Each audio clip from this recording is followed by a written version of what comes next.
Alessa's point of view. Tumulo ang luha sa aking mga mata nang makita ko sa dyaryo ang balitang kumalat na ikakasal na si Uno Molina, ang nag-iisang anak ng isa sa mga makapangyarihang pamilya sa Esperanza. Ito'y matapos makapili na siya ng kanyang mapapangasawa sa mismong ika-25 niyang kaarawan noong nakaraang araw. It was supposed to be me. Ako ang dapat na magiging bride niya. Ako dapat ang pipiliin niya kung hindi lang kami aalis ng bansa. Tigilan mo na nga yung pag-iyak mo, Alessa. That man is not good for you. Pati na rin ang pamilya niya. Marami ka pang lalaking makikilala lalo na kapag nasa Amerika na tayo. Ani mama na umiiling pa sa reaksyon ko. Aalis na kami ng bansa lalo na ngayong may magandang oportunidad ang nakalaan kila mama at papa ron. Ako lang ang nag-iisang anak nila, kaya't kahit nasa tamang edad na ako, kailangan kong sumama sa kanila. Alam yun ni Uno. Alam niya na aalis ako. Nagalit siya at ang gusto niya, dumito lang ako. Pero hindi ko naman kasi gustong pumili. Mahalaga sa akin ang magulang ko. Mahalaga din siya sa akin. Kaya't nang mas pinili kong ipaalam sa kanya na aalis na ako ng bansa, nagalit siya. At ito ang resulta ng galit niya sa akin. Alam ko na he's bound to marry someone. Kailangan niyang maikasal ng maaga dahil siya na nga hawak sa negosyo ng pamilya niya. At ang masakit, hindi niya ako kayang hintayin. Bilang higanti niya sa pag-alis ko ng bansa, inanunsyo niya na magpapakasal na siya sa babaeng napili niya. Pinunasan ko ang luha sa aking mga mata at tahimik na tumango. Makakalimutan ko rin siya. May tiwala ko na mawawala rin siya sa sistema ko. Madaling araw na nang naghahanda na kami sa aming pag-alis. 2 van ang nakaparada dahil ang isa ay ang mga gamit namin. Mamimiss ko ang bahay na ito. Sana alagaan to ng bagong may-ari. Ani mama sabay yakap kay papa. Ito rin ang nakakalungkot. Binenta na ni mama at papa ang bahay na maraming mga alaala namin. Ito'y dahil wala na silang planong bumalik pa rito. Planado ng buhay namin sa Amerika. Alessa! Natigil ang pagtitig ko sa bahay nang tinawag ako ni Manang. Sasama siya sa amin hanggang airport at ito na rin ang huling serbisyo niya kasama na rin ang iba naming tauhan. Tumango ako sa kanya saka pumasok na sa van na may nararamdamang bigat sa aking dibdib. Malaking ngiti ang gumuhit sa labi ng mga magulang ko habang bumabiyahe kami. Ang dami na agad nilang gustong gawin pagtungo namin sa Amerika. Huwag kang magluksa na ikakasal ng lalaking yon, Alessa. Ani mama na nasa unahan kong nakaupo. Sa Amerika, makakatagpo ka ng mas mabuti pa sa kanya. May kakilala kami roon na gusto kang makilala. And besides, wala ka namang future sa lalaking yon. Kung ikakasal ka sa kanya, magiging asawa ka lang niya at bubuntisin. Yun lang ang magiging role mo sa buhay niya. Kaya't mas mabuting gumawa ka na ng sarili mong pangalan, iha. Ani papa sa akin. Tama naman sila. Halata rin naman ang dahilan kung bakit kailangang magpakasal ni Uno ay magkaroon siya ng anak. Marami kung maaari dahil siya lang mag-isa para may susunod sa kanilang kayamanan. Makaluma sila at tradisyon na nilang ganun. Pero kung magiging asawa lang at magiging baby maker lang ang role ko sa kanya, ayos lang. Basta't ako ang pakakasalan niya at mahal ko siya. Uno Molina is out of reach, iha. Kahit hindi naman tayo pobre, iba pa rin ang pamilya nila. Mas gusto nila ng kasing yaman nila. We love you so much, dear. Ayaw naming sayangin ang buhay mo para sa lalaki. Marami ka pang kayang gawin at tila isang tren na biglang dumaan ang nangyari sa amin. Hindi na naipagpatuloy ng aking ina ang kanyang sasabihin dahil umiikot ng bigla ang sinasakyan naming van. At bumundol ang katawan ko sa gilid ng sasakyan. Sobrang bilis ng pangyayari. Halos lumabas ang kaluluwa ko. At nang bumaliktad kami, halos kunin ako ng kadiliman. Papa! Nanghina ang buong katawan ko habang nananatiling nakabaliktad ang posisyon ng van. Nang nilingon ko ang mga magulang ko, halos mawalan ako ng hininga nang makitang lumabas ang katawan ni mama sa bintana. Habang si Papa dumiretso sa windshield. Walang nagsasalita ni isa. Pati si Manang, Wala. Para akong nilagutan ng hininga. Narinig ko agad ang sigawan ng mga tao at ang ingay ng ambulansya. Tumulo ang luha sa aking mga mata kasi hindi talaga gumagalaw ang pamilya ko. Hindi na sila nagsasalita. Ilang minuto kong nanatili sa posisyon ko bago may kumuha sa akin. Inihiga ako sa stretcher habang ang tingin ko'y nasa van pa rin kung saan kinukuha na nila ang katawan na tinabunan ng tela. No! No! Anong nangyari? Tanong ng mga nakakita. Nabangga ng truck, nawala ng kontrol. Kawawa, isang pamilya pa naman. Aalis yata sana ng bansa. Ipinasok na ako sa ambulance at napatingin ako sa lalaki. Ang parents ko. Huminahon ka, ma'am. Kami nang bahala. Tanging sabi niya bago sinara ang ambulance. Ginamot ako pagdating sa ospital. Ako lang ang nadala, kaya't may duda na ako sa nangyayari. Ngunit ayokong tanggapin. Isang van lang ang nabangga ng truck. Yung isang van na may mga gamit namin, hindi nasali. Nagkasugat ako sa mukha dahil sa basag na galing sa bintana. Nagkaroon din ako ng konting bali at sugat din sa ulo. Nasaan ang pamilya ko? Tanong ko sa isang driver ng van na nakaligtas nang bisitahin niya ako kasamang pamilya niya. Kita ko na nagpipigil sila ng iyak pero nanggigigil ako. Sabihin niyo na! I'm sorry, Miss Alessa. Wala na sila. Wala na sila, mama at sir. Pati ho si Manang Carmen at si Manang Richard na nagdadrive sa van. Hirap na hirap akong lunukin at tanggapin ang aking narinig. Halos hindi ako makahinga. Hindi ako makapaniwala. Nanubig ang aking mga mata bago tuluyang mapahagulgol. Masakit. Sobrang sakit. Sobrang biglaan ang nangyari. Hindi ko man lang nasabi sa kanila kung gaano ko silang kamahal. Na kahit masakit ako sa ulo minsan, sobrang swerte ko na sila ang mga naging magulang ko. Nakulong ang driver ng truck na bumangga sa amin. Kahit ilang beses na siyang nagsorry kasi hindi niya yun sinasadya. Hindi ko pwedeng lambutin ang loob ko dahil hindi lang naman ako ang nawalan. Pati na rin ang pamilya nila Manang at Manong na kasama namin sa van. Lubog na lubog ako ngayong mag-isa na lang ako. Diretso cremation ang katawan ng magulang ko dahil kung paglalamayan pa sila, wala rin kaming matitirhan dahil wala na kaming bahay. Kahit biktima rin ako sa aksidente, binigay ko ang pera ko sa pamilyang naiwan nila Manang at ni Manong Richard para sa pagpapalibing sa kanila. Hindi ko na alam ang gagawin ko sa buhay ko. May natira pa akong pera pero kailangan ko itong pagkasyahin para sa sarili ko. Kung mangyayari pala yun sana hindi na lang pala binenta yung bahay ninyo, hindi ba? Nakakalungkot na nangyari yan sa pamilya mo, Alessa. Ngunit pwede ka namang magsimula ulit. Huwag kang mawawalan ng pag-asa, ha? Sabi ng landlady matapos kong ikwento sa kanya ang nangyari sa pamilya ko. Sa lahat ng nagpapaupa, siya lang ang tumanggap sa akin. Mura lang din ang singilan kaya sa kanya ko.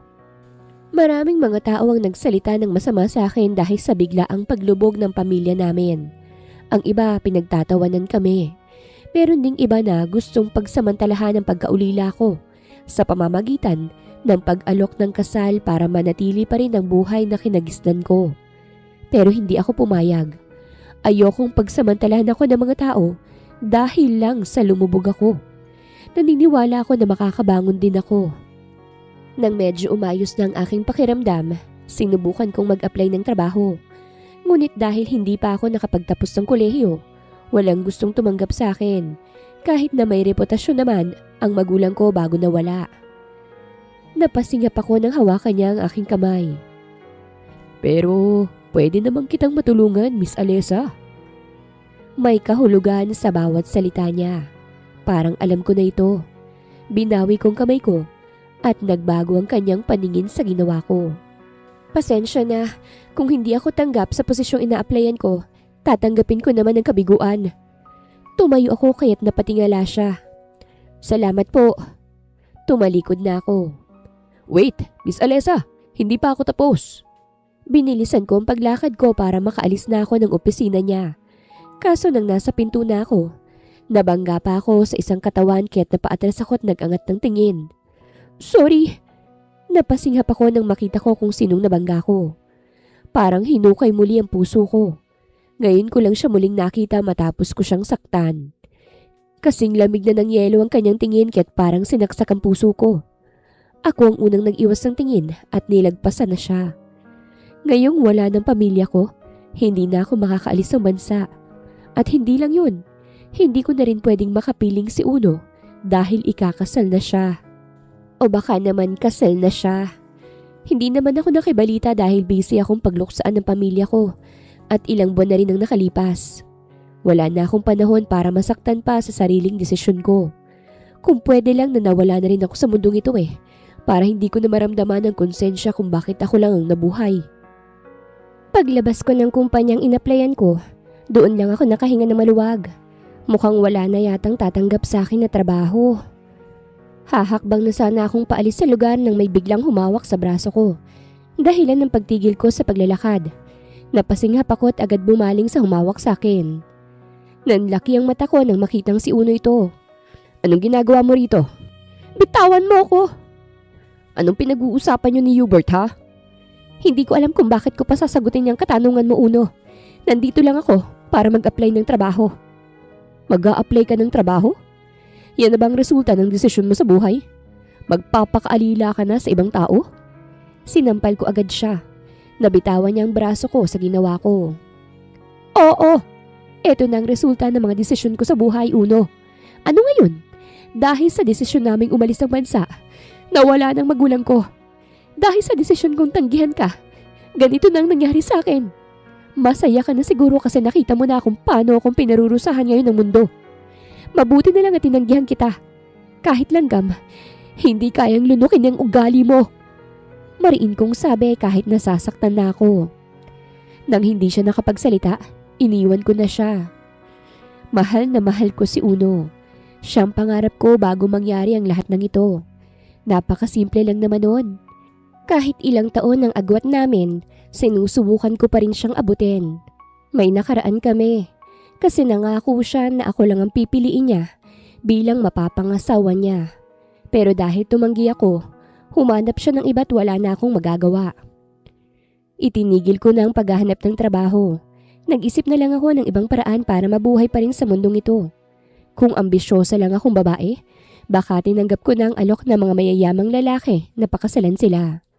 Kung bato lang itong puso ko at kaya kong magsamantala ng tao, ginawa ko na yon para hindi na ako maghirap. Pero hindi. Pinili ko ito dahil ayokong magsisi sa mga magiging desisyon ko sa buhay. Maganda siguro kung matututo kang magluto. Yung perang natira mo, pwede mong gawan ng negosyo like karinderya. Ani ng landlady ko na sumama sa akin sa pamamalengke. Isang linggo nang nakalipas magmula nang makasalamuha ko si Uno at hindi na yun naulit pa. Hindi ko na rin naman siya ibig makita, kaya't mas mabuti nang hindi na yun maulit. Naglalakad lang kami ni Aling Lorna pauwi sa apartment. Dala namin ang mga pinamili namin ng mga gulay at karne dahil tuturuan niya akong magluto. Talaga ho? Oo, pwede kitang tulungan dyan para hindi mo na kailangan pang magtrabaho. Sayang naman ang perang natira mo kung hindi mo pa iikutin. Tama rin naman siya. Kailangan kong paikutin ang perang natira ko para hindi ko na kailangang magtrabaho para sa iba. Napakaswerte ko pa rin dahil may isang kagaya ni Aling Lorna na may malasakit. Hindi ko alam kung totoo bang pinapakita niya pero sa ngayon, parang gumaan ang pakiramdam ko sa presensya niya. Masaya kaming nagkakwentuhan. Kahit papano, nakakangiti pa rin ako sa kabila ng mga nangyari sa akin. Napahinto lang ang aming pag-uusap nang may huminto na van na kulay puti sa gilid namin. Nagbukas to ng bintana. Miss, ikaw ba si Alessa Chan? Tumango ako. Ako nga po. Bakit? May sinenyasan ng lalaki sa likod. Kaya nang bumukas ang malaking pinto ng van, napaatras ako. Lalo na nang papatungo ang dalawang lalaki sa akin. Miss, sumama ka sa amin. Nakaramdam ako ng takot. Unti-unting bumilis ang tibok ng puso ko. Umatras ako para hindi nila ako mahawakan. Sino kayo? Huwag kang mag-alala, miss. Hindi ka namin sasaktan. Napag-utusan lang kami. Umalis kayo! Ani Aling Lorna at binato pa niya ng repolyo sa ulo ang lalaki habang umaatras. Pero hindi sila nagpatinag. Napasigaw ako nang hawakan nilang magkabilang braso ko. Bitawan niyo ako! Tulong! Tinakpan nilang bibig ko at dali-daling ipinasok sa van. Pagkasara nila, tinanggal nila ang pagtakip nila sa bibig ko at binitawan nila ako. Saan niyo ako dadalhin?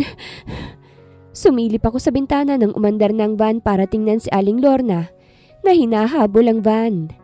Ibaba niyo ako! Stop it, Alessa. Napahinto ako nang marinig ang boses na yun sa likod ko. Nilingon ko ito at umawang ang labi sa gulat nang makita ko si Uno na malamig ang tingin sa akin.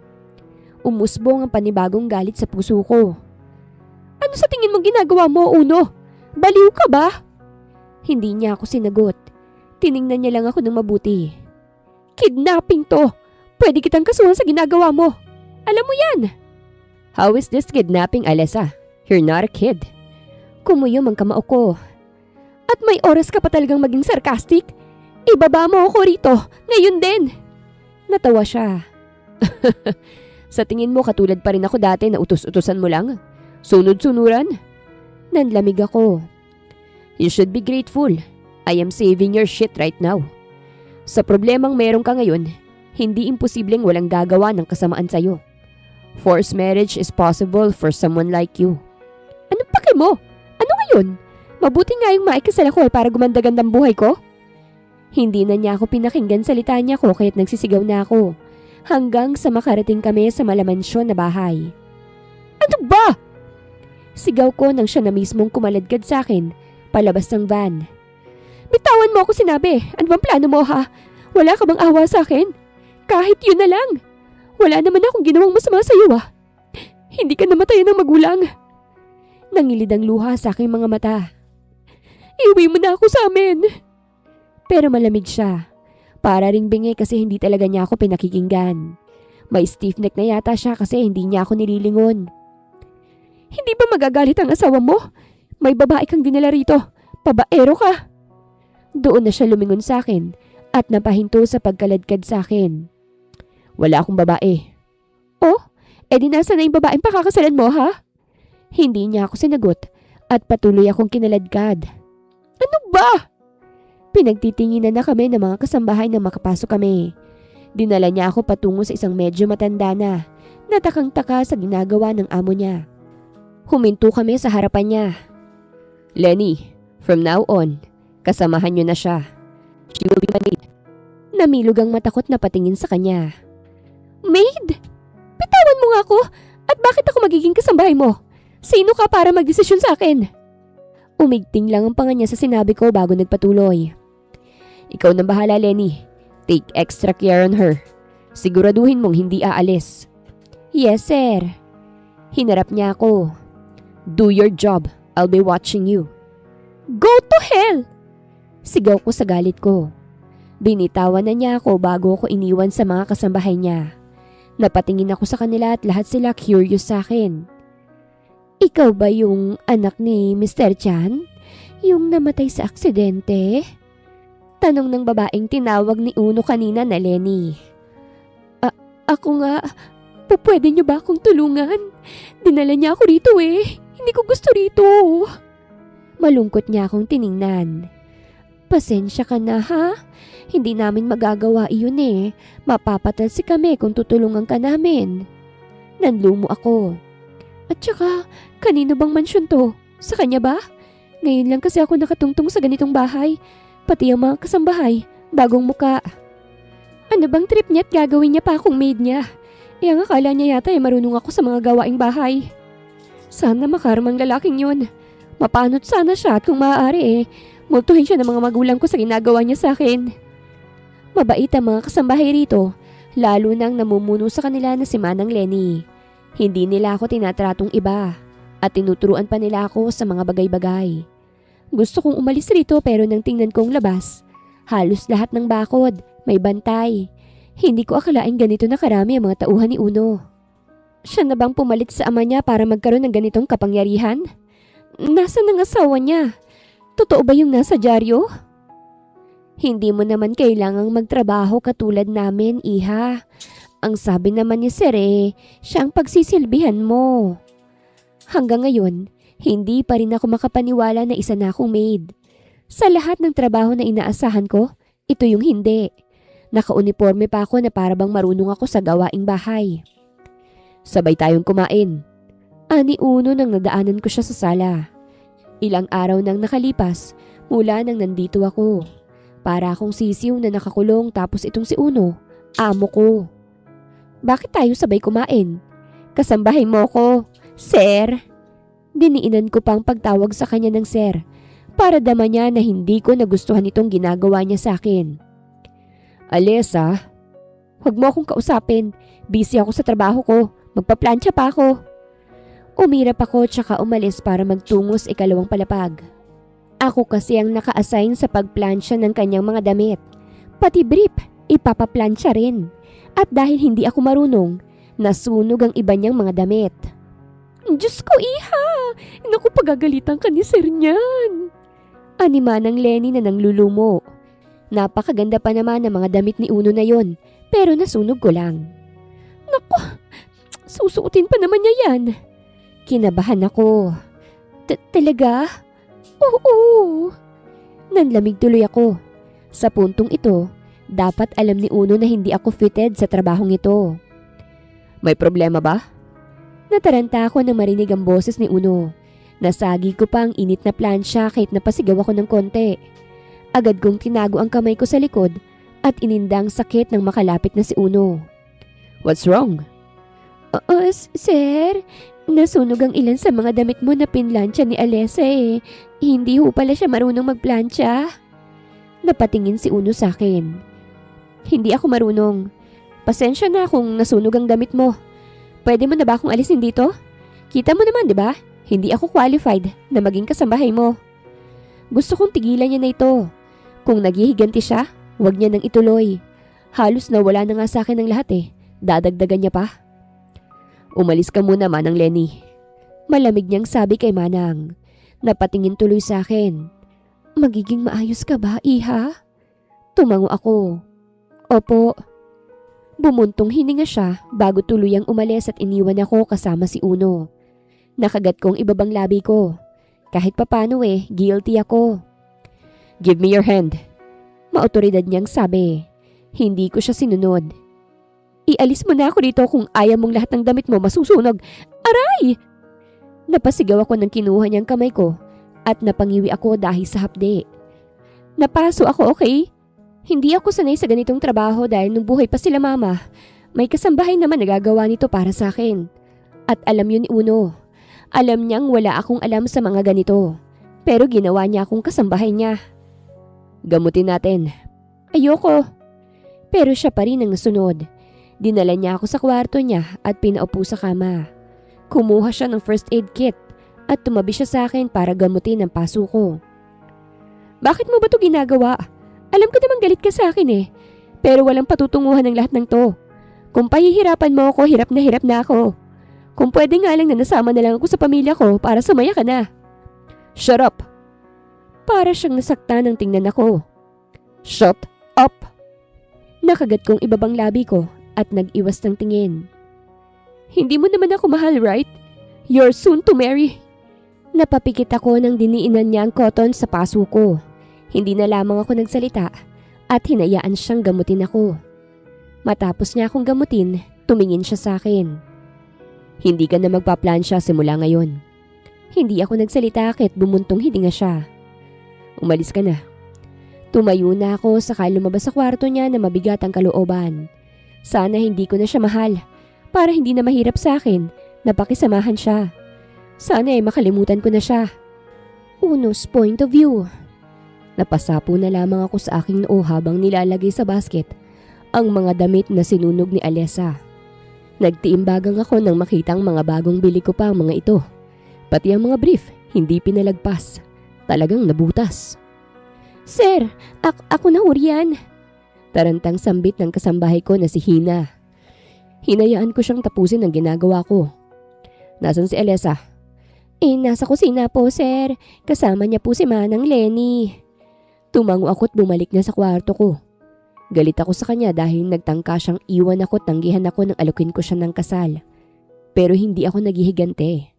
I am hurt for her. Kahit ako, hindi ko inaasahan na mangyayari yun sa kanyang pamilya. Muntik na nga akong atakihin sa puso nang marinig ko yun umagang umaga dahil akala ko wala na rin siya. Hindi totoong may napili na ako. I made that dyaryo specifically for her only. Ipinadala ko sa bahay niya para baguhin ang isipan niya. Pero hindi ko nabago ang isip niya at hindi ko mauna ang sarili ko lalo na sa nangyari sa pamilya niya. Hinayaan ko lang siyang magluksa. Pero hindi ko siya pinabayaan. I made sure she's safe always. Palihim ko siyang pinasusundan sa mga buwan na yun. Bilang nag-iisang anak nila Maria at Diego Chan, mainit si Alesa sa mga mayayamang lalaki. Binata man o matanda dahil maganda talaga si Alesa. Kaya nga ayaw sa akin ni Diego Chan.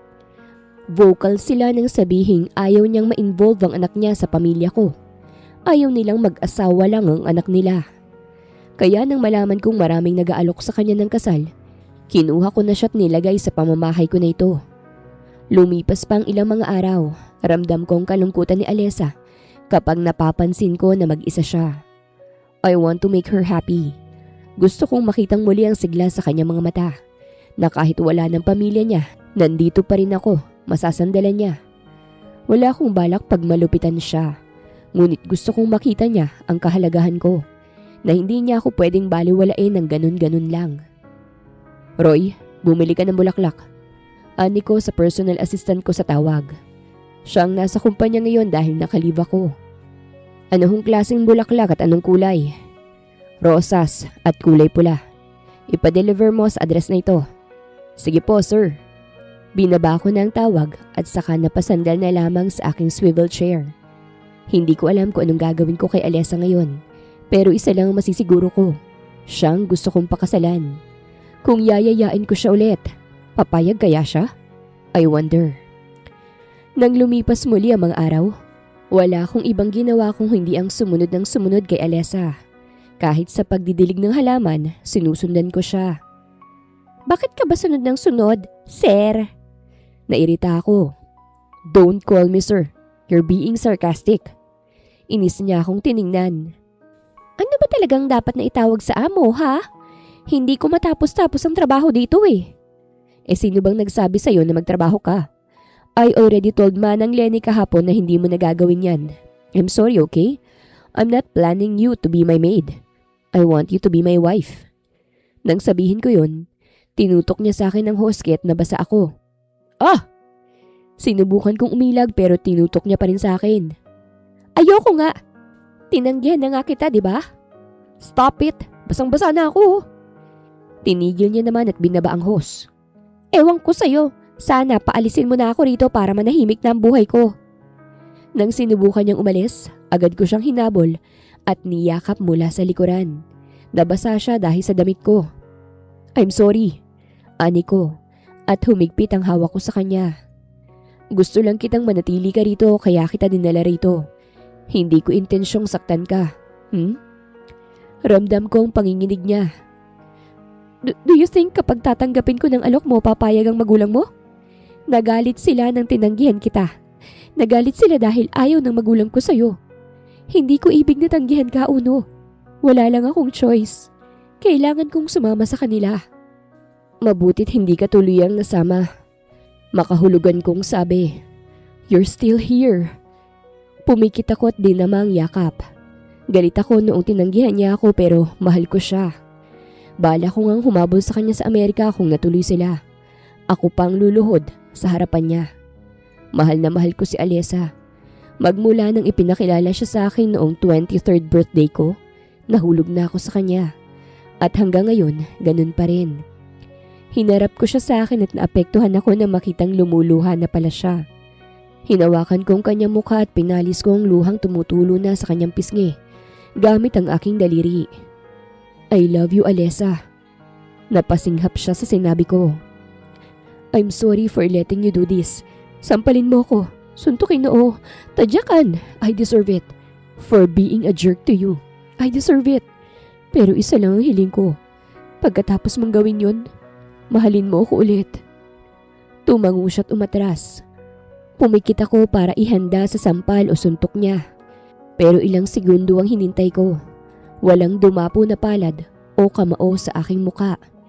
Naidilat ko ang aking mga mata at nagtataka siyang tiningnan. Alessa? Umiling siya sa akin at lumapit para yakapin ako. Hindi ko na pinasuot sa kanya ang uniforme niya at sinabihan ko rin ang lahat ng mga kasambahay na hindi na siya utusan. Nilipat ko na rin siya ng kwarto. Iyong malapit lang sa kwarto ko para madali lamang siya mapuntahan. Ang ganda naman ito, ani Alessa nang matanggap niya ang bulaklak na pinadeliver ko. Narito kami ngayon sa cottage sa labas ng bahay. Magkatabi kami at nakaakbay ako sa kanya habang ina-appreciate niya ang bulaklak. Mabutit na gustuhan mo. Hindi na mapawi ang ngiti sa aking labi, lalo na nang dumapo ang aking tingin sa kanyang kamay na nakahawak sa bulaklak kung saan naroroon ang singsing na ibinigay ko sa kanya. Pumayag na kasi siyang magpakasal sa akin and soon mangyayari na yon. Kailangan lang namin ng tamang oras. After we get married, pwede kang magpatuloy sa pag-aaral. Bulong ko at humalik sa kanyang noo. But you'll have to carry my name with you. Napatingin siya sa akin bago sumandal sa aking balikat. Uno, kailan mo ipapakilalang magiging asawa mo? Ilang buwan nang nakalipas mula ng kaarawan mo. You promised us na ipapakilala mo sa amin na magiging asawa mo. Ani mama nang bumisita ako sa bahay. Nasa mahabang lamesa kami ngayon kasama sila mama, papa, pati na rin sila lolo't lola. Lahat sila nakatingin sa akin. Binaba kong kutsara ko at tiningnan sila. I will introduce. Paulit-ulit mo na lang yung sinasabi pero wala pa rin. Putol ni mama, tila hindi na makapaghintay. Your father will now retire from his possession. Kailangan ka namin anak. You have to produce an heir as much as you can. Ikaw ang pag-asa namin anak.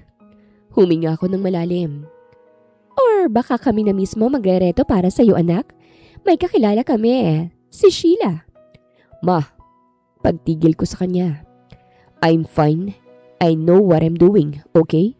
Huwag kang mag-alala. Ipapakilala ko sa inyo ang pakakasalan ko. How about that Chan's daughter? Singit ni Lola. Di ba siya naman talagang gusto mong pakasalan, apo? Napairap si Mama. Mama, that girl is not good for my son. Bukod sa tinanggihan siya, lubog na rin dahil sa pagkawala ng magulang. Ulila na, wala na tayong makukuha sa kanya. Tumikhim si Lola. But if my grandson likes her? Oh, come on, Mama. My son is not that crazy for that girl. Matalinong anak ko. He won't go after her. After she rejected him, wala na siyang chance. Nung buhay pang ang pamilya niya ayaw na ayaw nga nila kay Uno. Ayokong inaayawan ng anak ko. Pero siya ang pakakasalan ko. Bika kong bigla. Napalingon si Mama sa akin. What? She agreed to marry me this time. Ani ko. Hindi makapaniwala si Mama. Uno! Ursula! Pagpigil ni Papa kay Mama. Calm down. How should I calm down? Sigurado kung ginagamit lang ng babaeng yun ang anak natin. Dahil walang-wala na siya, pumayag na lang siyang... You don't know anything, Mama. Kung ayaw niyo sa kanya, then hindi mangyayari ang gusto niyo. Siya lang ang gusto ko. No one else. Ani ko't tumayo na. Tapos na akong kumain, aalis na ako. Humalik ako sa pisngi ni Lola at nagmano kay Lolo bago umalis. Alam ko na ganun ang magiging reaksyon ni Mama. Kaya dapat ipaglaban ko ito. Dahil baka makawala pa si Alessa sa akin.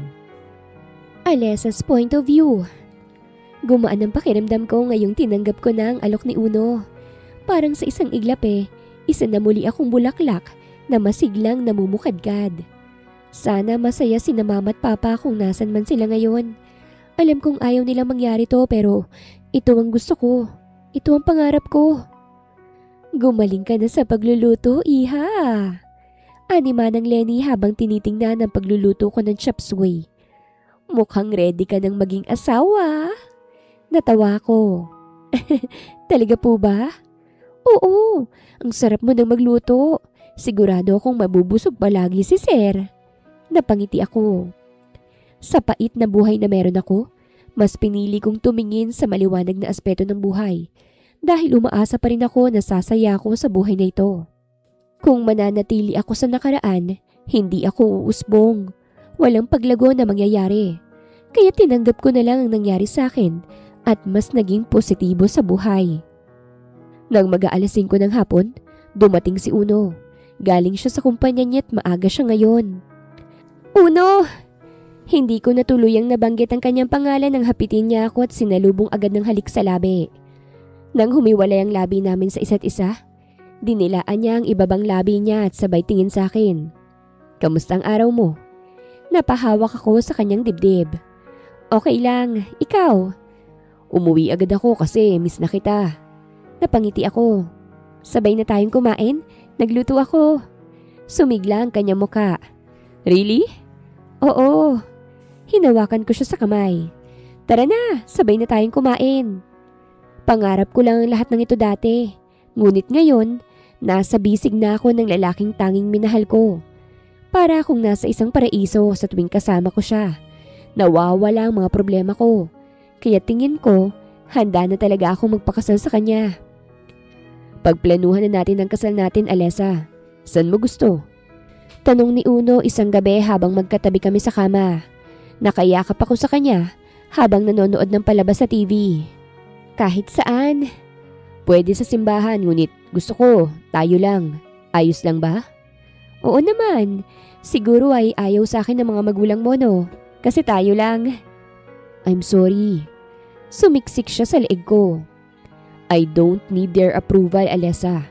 We don't need them to support us. Ang mahalaga, tayong dalawa. Tama naman siya.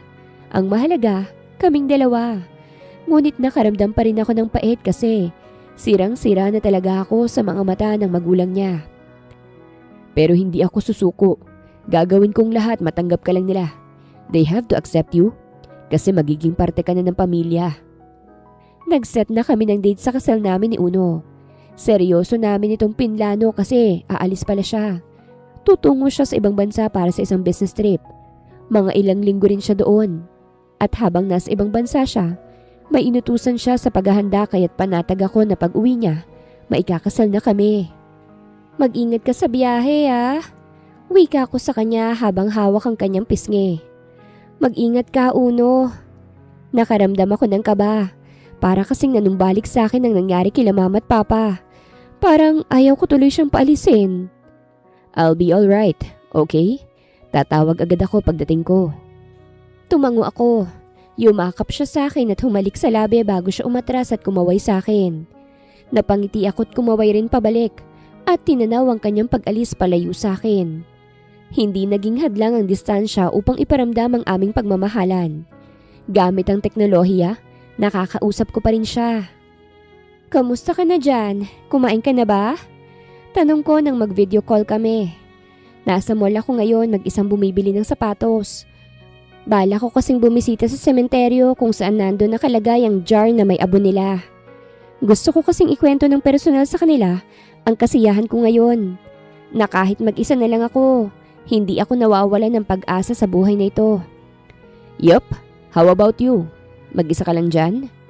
Oo. You didn't bring any bodyguards? Natawa ko. Bakit ko naman kailangan yun? Hindi naman ako bilyonarya. Well, you'll soon to be the billionaire's wife. You need protection. Naku, wala namang masamang mangyayari sa akin. At saka kung may bodyguards ako, o edi makakakuha ko ng atensyon ng mga tao. Ayos lang ako. Marami pa akong ikinuwento sa kanya. Uminit na nga ang likod ng phone ko dahil kahit namimili ako ng sapatos, ka-video call ko pa rin siya. Nang mananghalian ako sa isang restaurant dito sa mall, doon na siya na maalam na ibababa muna ang tawag dahil magsisimula na ang meeting. Masayang masaya ka yata sa buhay mo ngayon, Alessa? Napaangat ako sa nagsalita at napalitan ng kaba ang saya na aking nararamdaman nang makita ko si Tita Ursula Molina, ang ina ni Uno. Siya lang mag-isa't sobrang lamig ng kanyang tingin sa akin. Halata na may disgusto siyang nararamdaman para sa akin.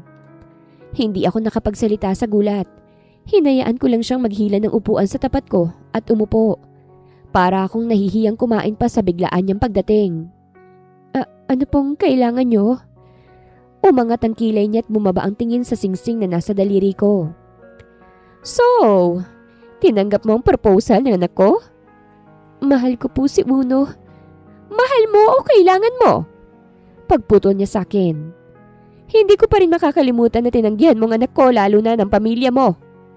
Napalunok ako. Ang kapal na mukha mong bumalik sa anak ko? I'm sorry dahil nawalan ka ng pamilya. But that doesn't mean na dapat ko nang palagpasin to. Kumirot ang puso ko. Inaasahan ko naman to. Grabe rin kasi ang nasabi ng pamilya ko kay Uno at sa kanila. Lalo na si Mama na sobrang vocal sa pagkaayaw niya kay Uno at sa pamilya niya. Naiintindihan ko si Tita Ursula pero mahal ko ho si Uno. Yung pagtanggi ko, wala akong choice kasi aalis kami. At aalis ka ulit, iha. Muli niyang pagputol at may nilapag sa harapan ko. Nang tingnan ko ito, envelope to. Agad kong nahulaan kung ano to. Hindi po ako tumatanggap ng pera. Hindi yan pera. That is an invitation. A proposal. Hindi ka nababagay sa anak ko. Now that you're alone, isa ka lang hampas lupa. Do me a favor, iha. Iwan mong anak ko and accept this one. Magpakasal ka na sa iba. He's a good guy. Mayaman at may gusto siya sa'yo. Kaya kanyang buhayin kahit hindi ka na magtatrabaho. Nangilid ang luha sa aking mga mata. Masakit sa akin na ang mismong ina pa talaga ni Uno ang gumagawa sa akin ito. But I love your son, tita. Hindi ko siya kayang iwan muli. Magagalit siya kapag iniwan ko siya ulit. Huhu pa ang galit. Pero kapag naging parte ka ng pamilya ko, hindi ako matatahimik.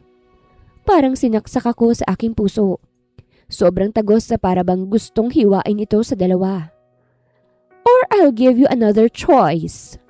Pagsasalita niyang muli at binawi ang envelope. Ikaw ang kusang aalis sa buhay ng anak ko? O magpapakasal ka sa lalaking may gusto sa'yo?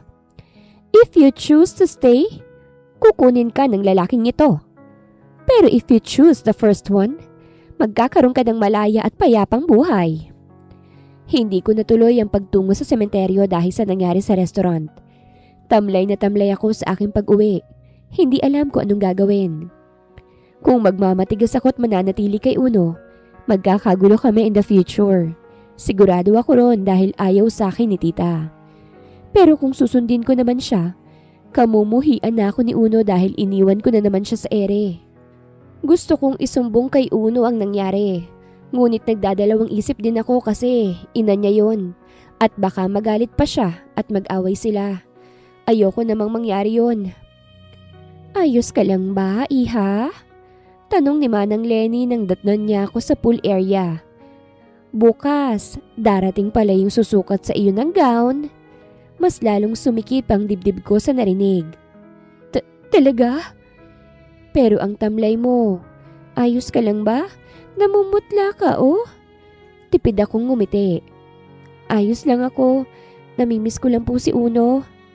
Sigurado ako na miss ka na rin niya. Sana nga. At kung pwede lang umuwi siya agad para hindi ako mabaliw sa kakaisip kung ano bang dapat gawin. Kasi, tingin ko, konti na lang ang panahon ko rito. Alessa! Alessa!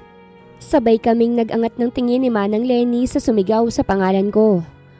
Umawang ang labi ko nang makita si Tita Ursula. Tita, nandito ka pa rin pala, ha? Hindi ka na talaga nag-iisip? Tita, please, hayaan mo na ako kay Uno. Mahal ko siya eh. Yun ang totoo. I don't want a girl like you in my family. Boys, kunin niyo siya at dalhin sa van. Iyahatid natin siya sa mga delgado. Lumapit ang dalawang lalaki sa akin at hinawakan ako sa magkabilang braso. Bitawan niyo ako, tita! Ma'am, ano kong ibig sabihin nito? Ani Manang Lenny. Itinuro ni tita si Manang Lenny. Ikaw, subukan mong magsumbong.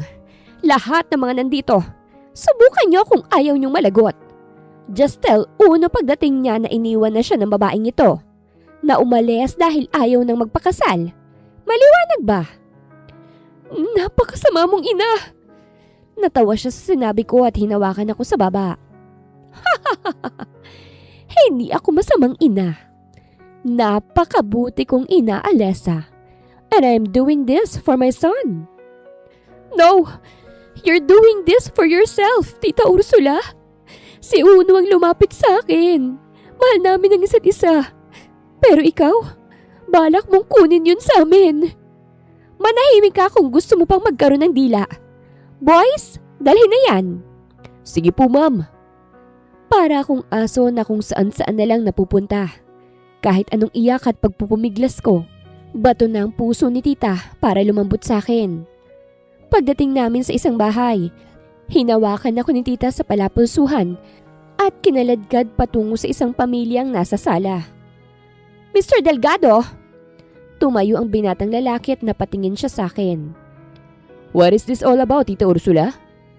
I bought you the bride. Tomorrow is the wedding day, right? Alessa is available. Siya ang pakakasalan mo, Raven.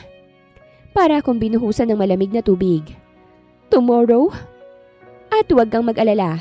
Hindi ka malulugi kasi siyang nag-iisang anak nila Chan. You're lucky to have her, Raven. Lumamig lalo ang aking pakiramdam nang makita ko ang tuwa sa mukha ng lalaki. Mukhang naiintindihan ko na kung bakit ayaw ng pamilya ko sa ganito. Ayaw nilang maikasal ako sa kahit sino agad kasi ganito sila. Hindi ko alam kung anong nasa akin at kung bakit marami ang gustong magpakasal. Sure, I have the beauty, but nothing else. Yun lang. Ayoko sa'yo.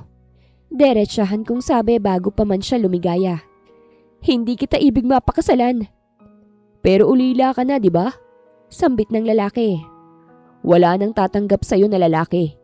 Kahit nga ang ina ng lalaking gusto mo ayaw sa'yo eh. Ako gusto kita. Matututunan mo rin akong mahalin.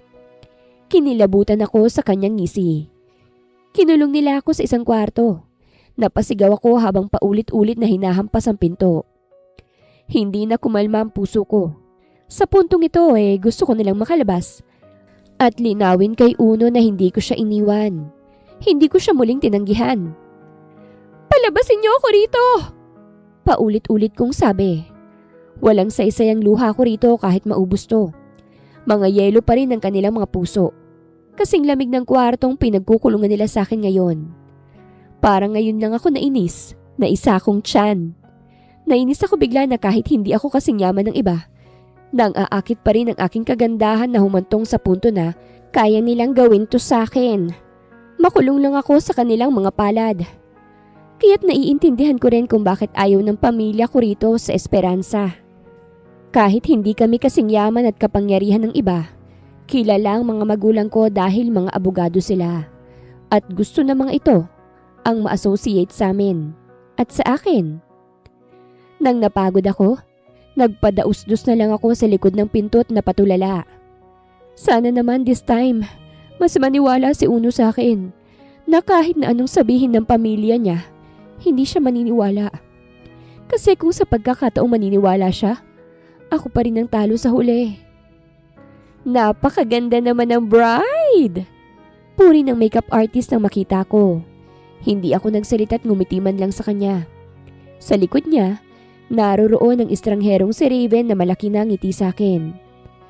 Sa lahat talaga ng lalaking nag-alok sa'yo ng kasal, ako pa rin talagang nagtagumpay.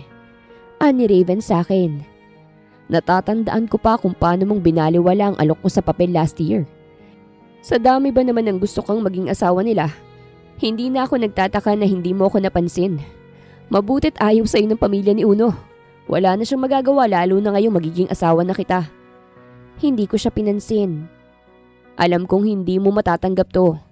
Pero alam ko na balang araw, matututunan mo rin akong mahalin. Hindi kita pababayaan. Kahit ulila ka na tatanggapin kita ng buong buo. Hindi ko maiwasan ng kilabutan kasi imposible yon. Kahit ikasasiguro ako sa lalaking to, hindi ko siya magagawang mahalin. Hindi ko ipagpapalit si Uno sa isang kagaya niya na hindi ko nga kilala. Hindi ko kailangan na matanggap mo ko. Kasi kahit ikasal ako sa isang katulad mo, hindi kita mamahalin. Napaatras ang makeup artist nang hawakan ni Raven ang aking bibig at inipit to. Mariin ko siyang tiningnan habang siya'y galit na galit. Well, you don't have a choice, Alessa Chan. You're my bride. And whether you like it or not, you're going to love me. Padabog niyang binitawan ang pagkakahawak niya sa akin at tiningnan ng makeup artist na mukhang takot na. Simulan mo ng trabaho mo. Make sure she's the most beautiful bride. Iniwan niya na kami pagkatapos habang ang aking kamay kuyom na kuyom. Alam ko na kung anong future ko sa lalaking ito kung sakasakaling maikasal nga ako sa kanya. Magandang araw mga viewers! Ang kwentong ito ay hatid ng Love Series TV. Salamat sa pakikinig! Uno's point of view. Hindi na ako mapakali sa aking kinauupuan sa loob ng kotse habang paulit-ulit na tinatawagan si Alessa. Isang araw na kasi ang nakalipas mula nang hindi siya makontak. Pati ang mga kasambahay hindi sumasagot. Roy, can you check my house? Walang sumasagot sa tawag ko. Ani ko sa personal assistant ko sa kabilang linya. Sir, I have bad news for you. Umigting ang pangako. Spill it. Nagpunta ho pala si Ma'am Ursula sa bahay nyo. Kaya walang sumasagot sa tawag mo kasi pinagbabantaan ng iyong ina. Napasinghap ako. What? Ayon ho sa isa ron na pinilit kong magsalita, kinuha raw ho si Ma'am Alessa ron sa bahay ninyo dahil ipakakasal sa ibang lalaking nagngangalang Raven Delgado. Ngayon na ang kanilang kasal, sir. What? Parang gusto kong manuntok sa narinig. Oho, sir. Isesend ko sa iyong address. Paulit-ulit akong nagmumura sa aking isipan habang pinapabilisan ko ang biyahe ko. Ngayon pa lang ako nakabalik galing business trip pero ito ang bumungad. Napaaga nga ang uwi ko dahil hindi sumasagot sa tawag ko si Alessa. Ito palang nangyari. Paano nangyari to? Pumayag siya? Hindi. Sigurado ako na pinilit siya. Sinubukan kong tawagan si Mama pero kahit siya ayaw akong sagutin. Si Papang tinawagan ko. Uno. Papa, where's Mama? May pupuntahan daw siyang kasal anak eh. Hindi ko siya kasama. Ipinakasal niya si Alessa sa iba. Sigaw ko. What? Alam kong ako lang ang pag-asa niyo, Papa. Pero kapag naikasal ng tuluyan si Alessa sa iba, hindi ko natatanggapin ang posisyon at sisiguraduhin kong ako ng panghuling lahi ng angkan. Uno, wait! Ibinaba ko ng tawag, saka padabog na napasandal sa aking likurang upuan. Masakit ang ulo ko sa biyahe ngunit dumagdag pa ito. Pero bahala na, basta't mapipigilan ko lang ang kasal. Pagdating namin sa simbahan, agad akong lumabas. Tumakbo ko patungo roon ngunit agad ding naharangan. Sir, pasensya na, may kasal. Tumabi kayo kung ayaw niyong masuntok. Banta ko. Pero hindi sila tumabi. Alam ko na ginagawa lang nilang trabaho nila pero si Alessa ang bride dyan. Hindi maaari ito. Sir, pasensya na. Tumabi kayo! Uno! Natigilan ako nang makita si Mama. Kita ko ang pagkaputla niya nang makita ko ngunit lumapit pa rin siya sa akin. Nakadress siya at lumabas lang saglit ng simbahan. What's the meaning of this, Mama? Kinakalaban mo talaga ako? Anak, this is for your own good. Wala kang makukuha sa babaeng yon. Mas mabuting maikasal siya sa iba para tumahimik ang buhay niya. You're trying to sabotage my love life, Mama? Huwag kang nangingialam. And why not? I am your mother. And a mother should support, not hinder, Mama. Alam mo na si Alessa lang ang gusto ko. Why can't I have her? Is it because she rejected me? Sobrang nagbigay ba yun ng buta sa puso mo, Mama? Hindi siya nakapagsalita. I love her, Mama. At kapag naikasal siya sa iba ngayon, hindi kita mapapatawad. Binangga ko ang mga lalaking humarang sa akin at tumakbo papasok sa loob. Pagpasok ko, nagsimula ng seremonya at nasa harapan ng pari si Alessa at ang walang hiyang groom na yun. Huminga ako ng malalim bago naglakad sa gitna. Ang mga bisita'y napatingin sa akin at napasinghap. Natigil din sa pagsasalita ang pari nang napansin ako. Pati si Alessa na sobrang ganda sa suot niyang gown, napatingin sa akin at napasinghap. Stop this freaking wedding! Sigaw ko na umalingaw-ngaw sa buong lugar. Uno! Ani Alessa at lalapit na sana sa akin ngunit hinawakan siya ni Raven. Guards! Ialis niyo ang lalaking yan dito. Hindi pwedeng itigil ang kasal. Natawa ko kasi wala man lang lumapit sa akin. Walang nagtangka. It's not good to steal someone, Raven. I did not steal her. Ang ina mo mismong nabigay sa kanya sa akin. Now back off dahil magpapatuloy na ang kasal. Agad akong lumapit sa kanila at nagsigawan sila nang sinuntok ko sa pagmumukha si Raven. Bago pa siya makabalik ng suntok sa akin, hinawakan na siya ng pamilya niya. "Huwag niyo akong hawakan!" Ani Raven. "She's my bride! Sa akin siya!" Nagtaas ako ng kilay sa kanyang mga magulang na natatakot na sa akin. Dapat lang matakot kayo. In just one snap, I can make your life miserable. Mawawala kayo sa mapa ng esperanza. Sisiguraduhin ko yun. Uno, she's never yours, Raven. Kahit sinong lalaking nangangarap sa kanya, hindi siya pagmamay-ari. Ako lang. Sa akin lang siya. Nagpupumiglas pa rin siya sa hawak mula sa pamilya niyang umiiyak na. Pero hindi ko na siya nagawang pansinin nang maramdaman kong mainit na kamay ni Alessa sa aking braso. Uno, nilingon ko siya. Matamlay siyang ngumiti. Tama na. At nagsigawan ng mga bisita nang biglang nawala ng malay si Alessa. Mabutit na salo ko agad siya bago pa siya masalon ng sahig. Agad na diniretso sa ospital si Alessa matapos ang insidenteng yun. Naagaw niyang atensyon ng lahat dahil naka-wedding gown pala siya nang isinugod. Ako lang mag-isa ngunit kalaunan. Dumating rin sila mama at papa. Naghintay lang ako sa labas ng kwarto habang hinihintay ang resulta ng pagtingin sa kanya. Kung bakit siya nawala ng malay. Nakakahiya ang ginawa mo, Ursula. Anong ipaliliwanag mo sa press? That you forced someone to get married? Ani Lola na iritang-irita na. Hindi mo na dapat pinakikialaman ang gusto ng apo ko. I'm sorry. I'm just... Hindi na nabigyan ng pagkakataong magpaliwanag pa si mama dahil lumabas na ang doktor. Agad akong tumayo para lumapit sa kanya.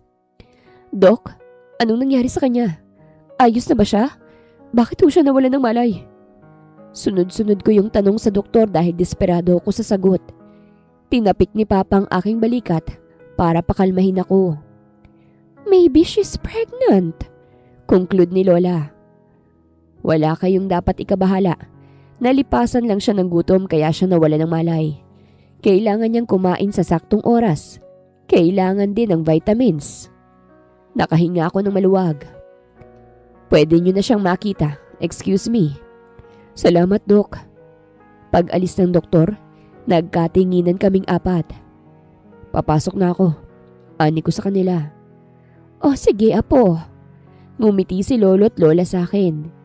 Tiningnan ko si Mama na nag-iwas ng tingin sa akin. Bumuntong hininga ako saka pumasok sa loob. Pagpasok ko, bumungad agad sa akin si Alessang nakasandal sa kanyang headboard ng kama. Napangiti siya nang makita ko. Uno, I thought I lost you forever. Bungad ko at nang nakalapit, niyakap ko agad siya ng mahigpit. Hindi kita iniwan, Uno. Alam kong hindi mo ako iiwan. Good thing na hindi ka tuluyang naikasal sa lalaking yun. Makakapatay talaga ako. Nang kumalas ako sa yakap, nagkatinginan kami. Hindi ko rin naman nahayaan yun, Uno. Wala akong ibang lalaking pakakasalan kung hindi ikaw lang. Nanubig ang kanyang mga mata. Walang iba. Kinuha kong kamay niya at gumaan ang pakiramdam ko na makitang suot niya pa rin ang singsing. Dapat na siguro kitang pakasalan para wala nang magtangkang kumuha pa sa'yo. Dapat na rin siguro kitang buntisin para wala na silang magagawa. Handa naman na ako, Uno. Basta, sa'yo lang ako. Hindi ako papatol sa iba kasi ikaw lang ang nagmamay-ari ng puso ko. Pumungay ang aking mga mata nang tingnan siyang mabuti at siniil siya ng halik sa labi. Sa mismong araw din na yon lumabas sa ospital si Alessa. Ramdam ko ang takot ni Alessa nang makita si Mama. Pero sinabi ko sa kanya na hindi niya kailangang mabahala. Si Lola naman, dumikit kay Alessa nang nasa kotse na kami. Iha, sigurado ka bang nalipasan ka lang ng gutom?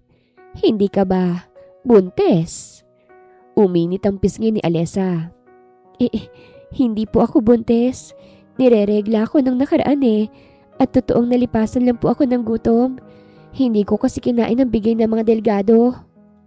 Sayang naman, ani Lola at tumikhim. Dumiretso muna kayo sa mansyon, Uno. Kailangan nating pag-usapan to. Lalo ka na, Ursula. Kailangan nating pag-usapan to ng maayos. What you did is not good and traumatizing in her part. Hindi magandang ginawa mo. Sinaktan mo pang apo ko? Hindi nagsalita si Mama. Dumiretso kami sa mansyon namin kung saan nakatira ang grandparents ko at dumiretso kami sa sala. Tahimik lang si Alessa sa tabi ko habang pinangungunahan naman ni Lola ang usapang ito. Nandito tayo ngayon para linawin ng lahat. Ursula, this is your chance to redeem yourself. Mama, I know mali ang ginawa ko pero alam mo namang ayaw ng mga tiyan sa atin, di ba? Bakit Ursula? Minumulto ka ba ng mag-asawa? Pabalang nasambit ni Lola. Wala na sila Ursula, kaya't hindi na valid ang opinyon nila noong buhay pa sila. Ang mahalaga ay ang mahal nilang isa't isa. Kasi kung ipipilit mo ang gusto mo, baka tayong mawawala sa mapa ng esperansa. Kasi si Uno lang ang apo ko. Ang asawa mo lang din ang anak ko. Kung hindi siya mag-aasawa at magkakaanak, wala nang susunod sa pinaghirapan natin. Naiintindihan mo ba yon? Natahimik siya. Kami ngayon ang binalingan ni Lola. Iha, I truly understand na tinanggihan mong apo ko noon kasi masyado ka pang bata. Your parents have high hopes for you dahil pareho silang abogado. Hindi ko dinibdib ang sinabi nila noon na hindi kayo bagay ng apo ko. Pero mahal mo naman siya, hindi ba? You truly don't want to leave him before nangyari ang aksidente, right? Si Uno ho ang pangarap ko. Sagot ni Alessa at nagkatinginan kami. Gusto kong maging asawa niya. Gusto ko siyang bigyan ng anak. Mahal ko po si Uno, Lola. Napangiti ako. Yun lang naman ang gusto kong marinig. That's good. Yun lang naman ang gusto kong marinig. Now, Ursula, I want you to say sorry to Alessa and your son. Uno, magiging pamilya na natin si Alessa at ayaw kong may ayaw sa kanya sa pamilyang ito. Napayuko si Mama habang si Papa, mahinang tinapik ang kanyang likod. I'm sorry, Iha. I know hindi magandang ginawa ko sa'yo. Nag-guilty talaga ako lalo na nang dumating ang anak ko sa simbahan. Napagtanto ko ron na wala na talaga akong magagawa sa gusto ko. Mahal na mahal ka talaga ng anak ko na kapag hindi ikaw, mawawalang lahat sa amin. I'm sorry, Iha. Sana bigyan mo ko ng chance na makabawi sa inyong dalawa ng anak ko. Tumangulang si Alessa ngunit hindi na nagsalita pa. Pinaalam ko na sa pamilya ko ang plano naming kasal, ngunit mukhang madedelay pa dahil sa nangyari. Gusto kasi ni Alessa na pagkatapos na lang ng death anniversary ng kanyang mga magulang at nirerespeto namin yon. Dito muna rin kami nanatili sa mansyon para masanay si Alessa. Nang nagtagal, unti-unti na rin silang nagkakasundo ni Mama. Sa katunayan nahuhuli ko minsan na tinuturuan ni Mama si Alessa kung papaano mag-bake. Ramdam at kita ko naman na bumabawi talaga siya sa amin. May isang beses pa nga na kinuwento ni Alessa na nag-shopping daw sila ni Mama nang naging busy ako sa trabaho. Really? Did you have fun? Tanong ko. Oo, binilhan niya ako ng mga damit. Napangiti ako at hinalikan siya sa noo. That's good. I'm happy for you, Alessa. I love you. I love you too, Uno. Masasabi ko na matibay na talaga ang samahan kapag suportado ng pamilya. Hindi na kailangang mangamba kasi mahal nilang relasyon na meron kami. Kaya't mas lalo din akong nagpaka-better person para sa magiging asawa ko. Hindi namin siya iniwan at pinabayaan nang dumating ang first anniversary ng kanyang magulang. Nagtungo kami sa sementeryo at naglapag ng bulaklak. Hawak-hawak ko ang kanyang kamay. Ramdam ko ang pangungulila niya. Hindi rin madali ang mawalan lalo na't sabay pa. Mama, magpapakasal na ako kay Uno. Alam kong tutol kayo sa kanya pero siyang mahal ko, Mama. Siyang nagbigay sa akin ng pag-asa na lumaban pa. Kahit nahihirapan na ako, bibigyan niya ako ng pamilya, Mama. Nang lumuha si Alessa, pinasandal ko siya sa aking balikat. Sana po masaya kayo para sa akin. Miss na miss ko na kayo. At nang naging emosyonal siya, niyakap ko na siya ng tuluyan. Gusto kong lumigaya si Alessa kasi deserve niya yon. Deserve niyang ipagmalaki. Deserve niyang magagandang bagay na mangyayari sa kanya. After all, nagdusa na siya. Ayoko nang dagdagan pa. Ilang buwan matapos ang death anniversary, nagplano na kami sa kasal. Lahat ng pamilya ko tumulong sa preparasyon. Gusto nila ng engrandeng kasal kaya't araw-araw kaming busy ni Alessa. Mula sa pagpaplano sa theme namin, pictorial, food tasting, pagsukat at iba pa. I want her to feel special. I want the wedding to be her day to the point na makakalimutan niyang naunang kasal na muntik na talagang nagpatali sa kanya. Nang dumating na ang araw ng kasal, wala akong ibang nararamdaman ngayon kung hindi kaba. Kahit na kinumpirma naman na nasa labas na ng simbahan si Alessa, hindi pa rin ako mapakali. Relax anak, baka himatayin ka pa, hindi pa matuloy ang kasal. I can't help it pa, baka may biglang sisira sa kasal nito. Don't worry, it won't happen. I have men around the church, walang estranghero ang makakapasok to ruin your wedding. Tumango ako't umayos ng upo. Nang bumukas ang pinto ng simbahan, parang tumigil ang mundo ko. Naririnig ko na ang pagsisimula ng tugtog. Naririnig ko ang bulungan ng mga bisita. Pero lahat ng yon, parang lumabo sa tenga ko nang makita ko siya. Nakatayo siya ron, suot ang napakagandang wedding gown. Parang liwanag na naglalakad papunta sa akin. At sa bawat hakbang niya, mas lalo kong nararamdaman ang tibok ng puso ko. Ito na talaga. Hindi na ito panaginip. Hindi na ito plano lang. Hindi na ito pangarap. Totoo na to. Magpapakasal na talaga si Alessa sa akin. Sa bawat hakbang niya, bumabalik sa akin ang lahat ng aming pinagdaanan. Bumagal ang oras sa bawat hakbang niya. Para akong nahipnosa habang nasa kanya lamang ang aking paningin. Nang makalapit na siya sa akin, namangha ako sa kagandahan niya. Hinawakan ko ang kamay niya. Nanginginig siya, pero mas nanginginig ako. Pinisil ko ang kamay niya ng marahan para iparamdam na nandito lang ako. Handa ka na bang pakasalan ako? Tanong ko sa kanya. Tumango siya. Oo, handa na. Habang nagsasalita ang pari, nakatitig lang ako sa kanya. Sa mga mata niyang minsan lang napuno ng luha dahil sa nangyari sa buhay niya at dahil sa akin. Sa mga labi niyang minsan nang nagsabing, pagod na ako. Pero hindi ako iniwan. At ngayon, nandito siya. Para sa akin. Uno, tinatanggap mo ba si Alessa bilang iyong asawa? Pangako mo bang mamahalin siya, aalagaan, at sasamahan sa hirap at ginhawa? Hanggang kamatayan. Hindi ako agad nakasagot. Hindi dahil nagdadalawang isip ako. Kung hindi dahil sumikip ang dibdib ko. Naalala ko lahat ng pinagdaanan namin. Yung akala ko mawawala na siya sa akin. Yung akala ko na hindi na muli kaming mangyayari. Huminga ako ng malalim. Tinitigan ko siya. I do. Hindi lang yun sagot. Yun ang pangako ko na magiging masaya kami. Na magiging mas mabuting lalaki ako. Na hindi ko siya pababayaan. Narinig kong may hinang hikbi niya nang tanungin siya ng pare. Alessa, tinatanggap mo ba si Uno bilang iyong asawa? Pangako mo bang mamahalin siya, aalagaan, at sasamahan sa hirap at ginhawa hanggang kamatayan? I do, sagot niya kahit nanginginig ang boses. Naluha na rin ako. Sa kapangyarihang ipinagkaloob sa akin, ipinapahayag ko na kayo ngayon ay mag-asawa. Hindi ko na halos marinig ang susunod na sinabi ng pare dahil sa lakas ng tibok ng puso ko. You may now kiss the bride. Hindi ako nagatubili. Inalis ko ang belong nakatakip sa kanyang muka at hinapit siya. Pulang-pulang mukha ng asawa ko nang magkatinginan kami. Hinawakan ko ang kanyang muka at hinaplusto. At last, bulong ko. Mahal na mahal kita, Alessa. At siniil ko siya ng halik sa labi. Sa harap ng bisita, sa harap ng pari, at sa harap ng Diyos. Wakas!